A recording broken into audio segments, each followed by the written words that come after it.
চলো তোমাদের আজ এমন কিছু দেখাবো যা দেখে তোমরা অবশ্যই অবাক হবে। কারণ আমি আজকে অনেকটাই সকালে ঘুম থেকে উঠেছি, আর ঘুম থেকে উঠে এই দেখো, বৈশাখ মাসে এখন হচ্ছে শিউলি ফুল। তোমরা কি জানো এখন শিউলি ফুল হয়? তো আমাদের এখানের এই গাছটাতে বৈশাখ মাসে শিউলি ফুল। গ্রামে থাকাটা হচ্ছে উপরি পাওনা। সকালে ঘুম থেকে উঠে স্নিগ্ধ ফুলের সুবাস, পাখির কলরব, আরও কত কী। ওই যে বিকেলে এসেছিলাম একটু নদীর ধারে, আর এই নদীর এপারে গ্রাম আর ওই পারটা শহর। তবে কি জানো, শহরের কোলাহল একদমই আমায় টানে না।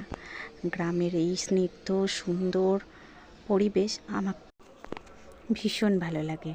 আর এই যে এই দুজন হচ্ছে আমার বান্ধবী, ওরা ওদের বাচ্চাদের নিয়ে আর আমি আমার মেয়েকে নিয়ে এসেছি অ্যাবাকাস ক্লাসে। মেয়েরা ক্লাস করছে আর আমরা তিনজনে এসেছি নদীর ধারে। নদীর এই স্নিগ্ধ কলকল আওয়াজ আর শিব মন্দির বেশ মন টানে। আজকের ভিডিও এই পর্যন্ত। ভালো লাগলে চ্যানেলটিকে সাবস্ক্রাইব করো।